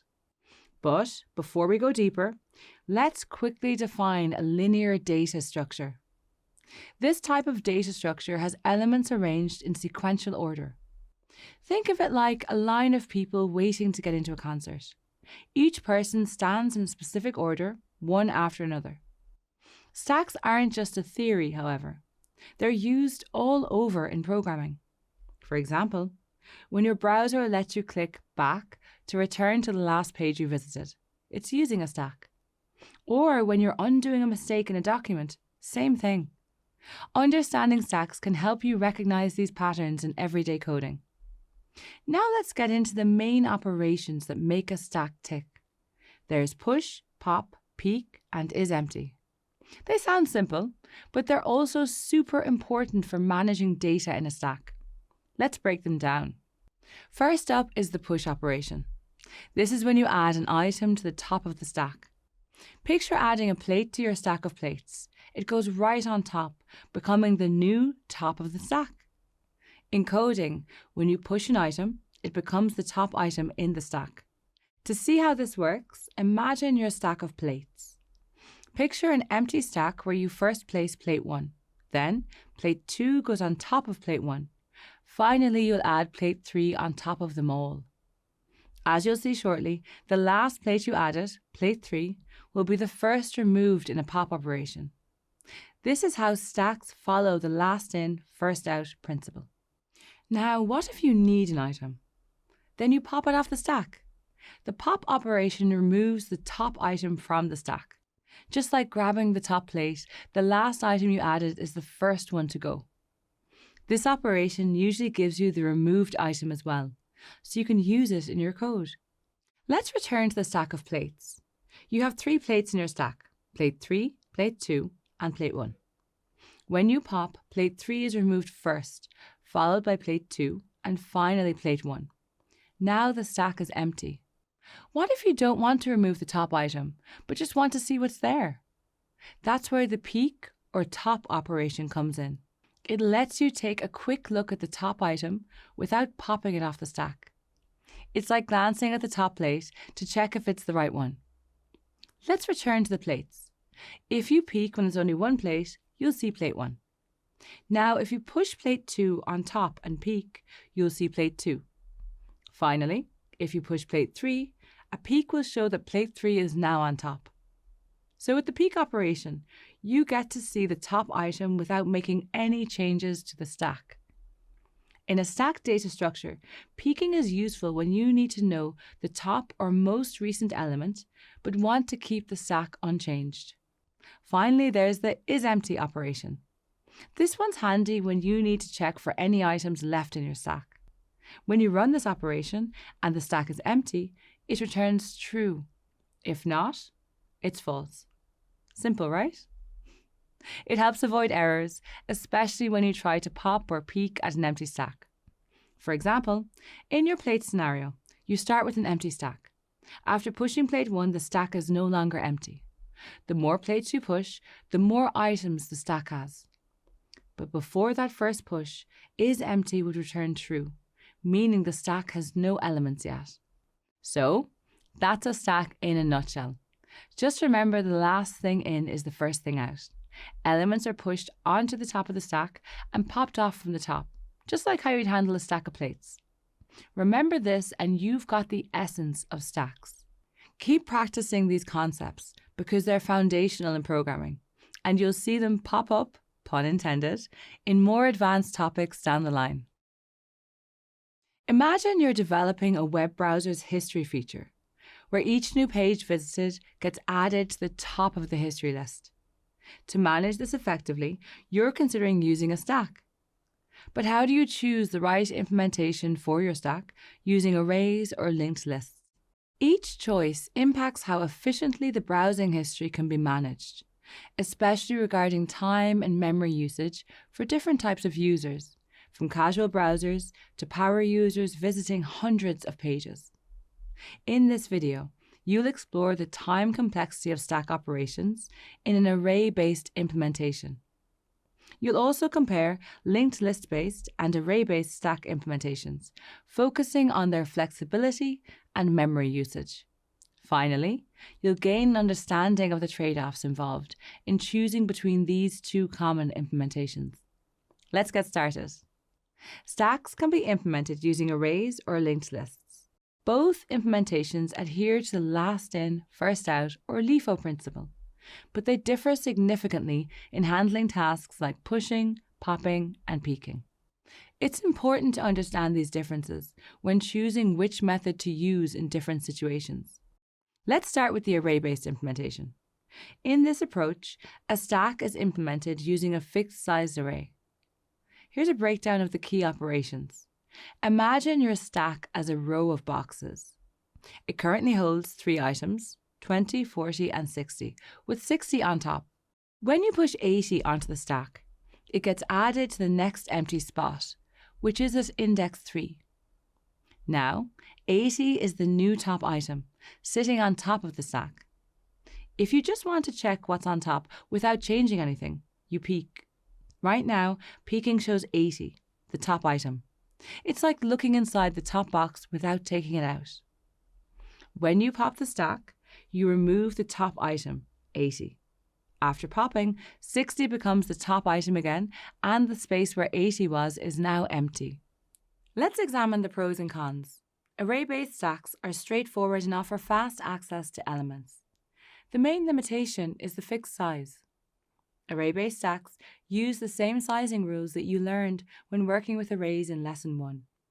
If the stack exceeds the array's initial size, resizing is required, which is costly in terms of time. Now let's consider the linked list-based implementation. In this approach, each element in the stack is a node in a linked list, with each node pointing to the next one. In this diagram, you'll notice the nodes are connected like a chain forming a stack. Node 1 points to node 2, node 2 points to node 3, and so on until the last node, node 4, which doesn't point to anything. When you push a new item onto the stack, a new node is created and linked to the current top. This new node becomes the top of the stack. If you pop the stack, the top node is removed and the next node in line becomes the new top. Peeking lets you see the top item without removing it. In this setup, peeking would show what's stored in node 4. Let's examine the pros and cons.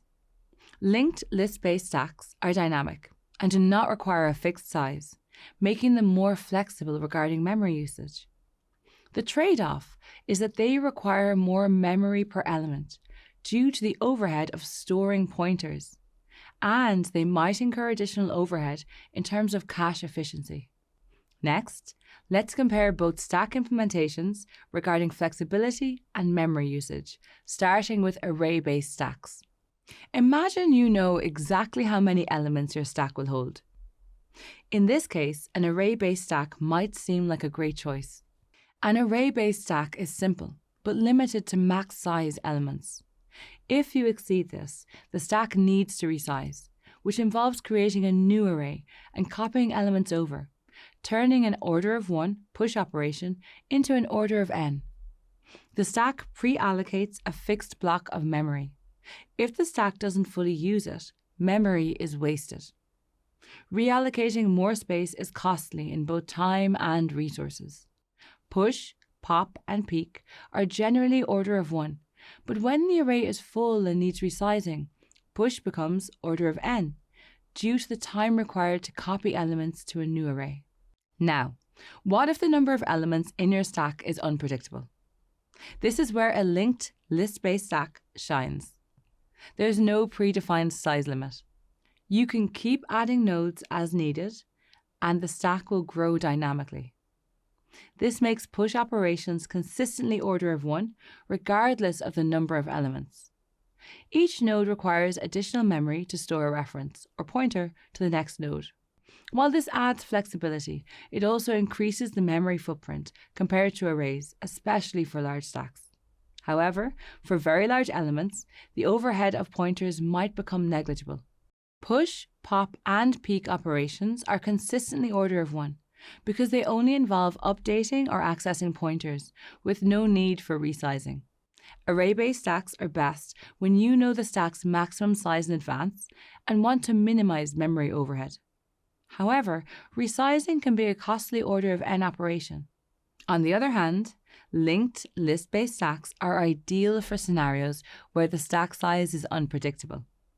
They offer great flexibility with consistent order of 1 time complexity for push, pop, and peek, but at the cost of extra memory for pointers and potentially lower cache efficiency.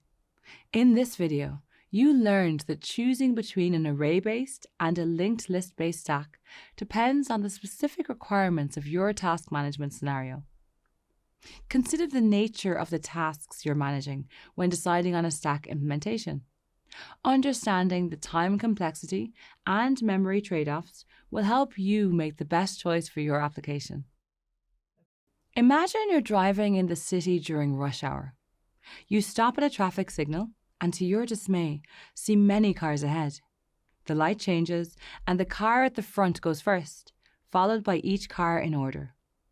This sequence of movement is like a queue data structure in Java.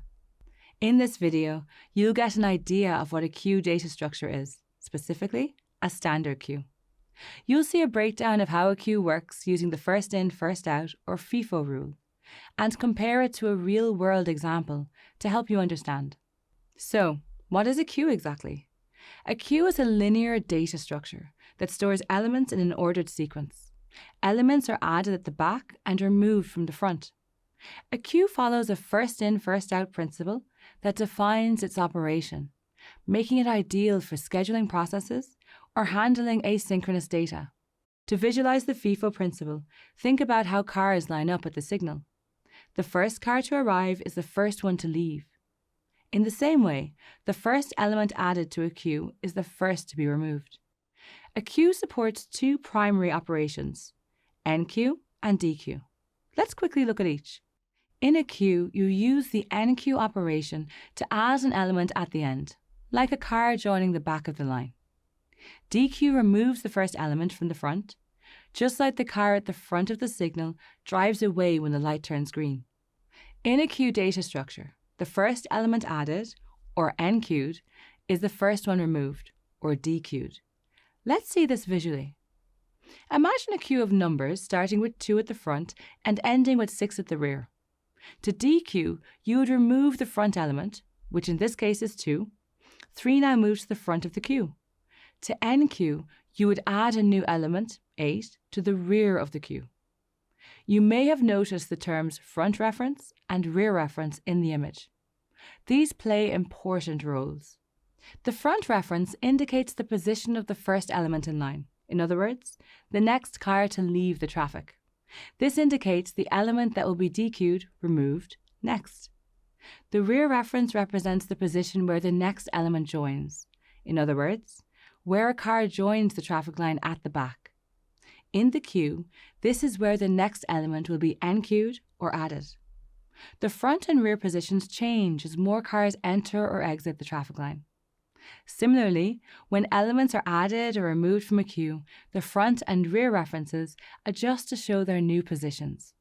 Keep in mind that a queue can't accept more elements once it reaches its defined capacity. This constraint depends on the queue's implementation, whether it's backed by a fixed-sized array or a dynamically expanding structure like a linked list. Now let's see how this works in Java. Let's first focus on the enqueue operation. When a new car arrives at a traffic signal, it joins the back of the line, just like the enqueue operation, where new elements are added at the rear and processed in order of arrival. In the code, the first step is to check if the queue is full using isFull. If it is, the process stops, and a message is displayed. Queue is full, cannot enqueue, in this case. If the queue isn't full, the rear index is incremented, and the new item is added to this updated rear position. Finally, the queue size is increased by 1 to reflect the new addition. Simple and efficient. Now let's focus on the dequeue operation. Here, the first element is removed from the front, like the first car to leave when the light is green. This process is critical because it keeps things running smoothly. Without removing the first car, no one else can move forward. If the car at the front stayed put, blocking everyone behind it, traffic would become chaotic. So, when the traffic signal light turns green, the car at the front of the line moves first, making room for the cars behind it to move up. This is how the dequeue operation works in a queue. The element at the front of the queue is the first one to be removed. In the code, first check if the queue is empty using isEmpty. If the queue is empty, a message is printed and -1 is returned. If not, the item at the front of the queue is stored and the front index is incremented to reflect the removal. The size is reduced by 1 and the dequeued item is returned. Great. Now you know how to use the enqueue and dequeue operations in your IDE. Now imagine you're in a long line of cars at a traffic signal, wondering how long the wait will be. You might peek ahead to see which car is at the front, but without moving or changing their positions, just a quick check to estimate when the light might change for you. In Java, you can use the peek operation to do something similar. Check the first element without altering the queue. This operation is useful in task scheduling to check the next task or data without modifying the queue or disrupting future operations. The code first checks if the queue is empty using isEmpty. If it is, it prints a message and returns -1 to show that there's nothing to peek at. If the queue isn't empty, it simply returns the item at the front without removing it or modifying the queue. Handy. In this video, you explored the concept of a queue as a linear data structure that follows the first in, first out principle. You observed how it can be compared to cars at the traffic signal, where the first car to arrive is the first to leave, and new cars join at the back of the line. Just like managing traffic flow, queues play a crucial role in many real-world scenarios, from task scheduling to resource management and computing. Keep practicing, and you'll see how valuable queues can be in solving problems.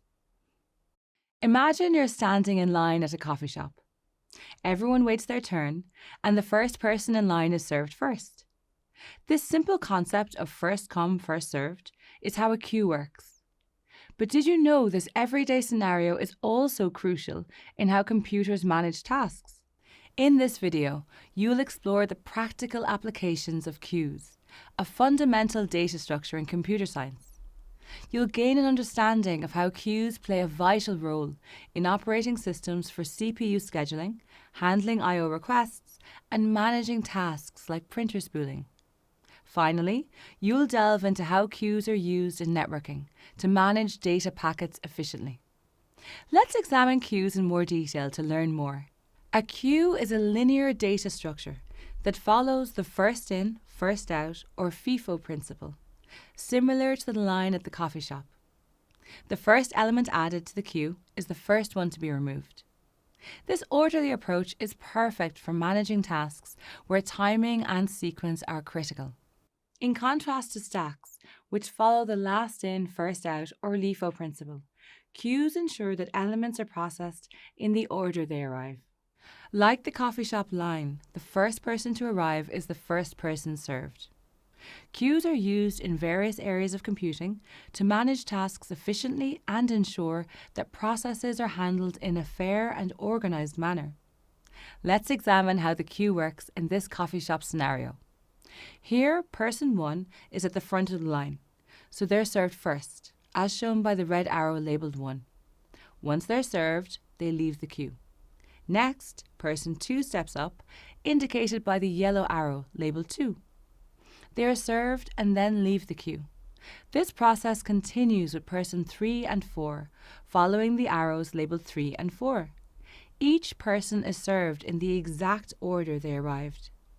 This simple example of a queue demonstrates how tasks are managed efficiently and fairly. Now let's explore how this concept of queues applies to more complex systems, like operating systems, where they are essential for keeping everything running smoothly. Think of an operating system as the manager of a bustling office. It has to handle multiple tasks, prioritize them, and ensure everything is done in the right order. Here's where queues come into play. The CPU is like the barista in the coffee shop, taking one task at a time and completing it before moving on to the next. But in a computer, there are countless tasks waiting to be processed. A queue helps manage these tasks by organizing them in the order they arrive. For example, in a first come, first served, or FCFS scheduling, the CPU processes tasks in the exact order they enter the queue, just like the first customer in line gets their coffee first. While this is similar to the FIFO principle we discussed earlier, FCFS is a specific scheduling algorithm that applies the FIFO concept to CPU task management. Here, tasks line up in a queue, task 3, task 2, and task 1. The CPU processes them in the order they requested, following the FCFS method. Task 1 goes first, followed by task 2, and then task 3. This is known as first in, first out, or FIFO, just like customers in line at a coffee shop. Devices like keyboards, mice, and printers constantly send requests to the CPU. These requests are placed in a queue, ensuring each request is handled in turn. This prevents chaos and ensures no request is lost or ignored, like how everyone in the coffee shop line eventually gets their order. Here we have 3 devices: a keyboard, a mouse, and a printer. Each of these devices sends requests to the CPU. These requests are represented by the boxes labelled Request 1, Request 2, and Request 3. These requests don't go directly to the CPU. Instead, they are placed in a queue, which organises them in the order they arrive. Notice how Request 1, Request 2, and Request 3 are lined up in the queue. The CPU processes these requests one by one, starting with the first in line, Request 1, and then moving on to Request 2 and Request 3. Imagine several people in an office sending documents to a single printer, one after another. Instead of printing everything at the same time, which would be impossible, the printer uses a queue to manage the print jobs. The documents are printed in the order they were sent, ensuring the output is organised and predictable. This management of print jobs is known as spooling, and it's a perfect example of how queues help manage resources efficiently. Here, 3 people, person 1, person 2, and person 3, each sent a document to be printed. The documents are labelled Document 1, Document 2, and Document 3. Instead of being printed simultaneously, the documents are placed in a queue. Notice the order. The numbers 1, 2, and 3 indicate the sequence in which these documents entered the queue. The printer processes these documents, one at a time, following the received order. Document 1 is printed first, followed by Document 2, and finally Document 3. Queues aren't just useful in operating systems. They also play a crucial role in networking. When data is sent over a network, it's broken down into smaller units called packets. These packets need to be managed carefully to ensure that they reach their destination in the correct order and without loss. Here's how queues come into play. In a network, data packets from different sources arrive at routers and switches, which direct them to their destinations. These devices use queues to manage the incoming packets, ensuring they are processed in the order they arrive. This orderly processing prevents network congestion and ensures data is transmitted efficiently and reliably. In more complex networks, some data packets might need to be prioritized over others. For example, a video call might need to be prioritized over a file download to maintain smooth communication. Queues can be used to manage these priorities, ensuring that the most critical data is handled first while less urgent tasks wait their turn. In this video, you learned that queues are everywhere in computing, quietly ensuring that processes are managed smoothly and efficiently. Whether the CPU schedules tasks, handles input-output requests, manages print jobs, or transmits data over a network, queues ensure that everything is done in an orderly fashion. Just like in a busy coffee shop, queues help keep things fair, organised, and running smoothly, ensuring every task gets its turn.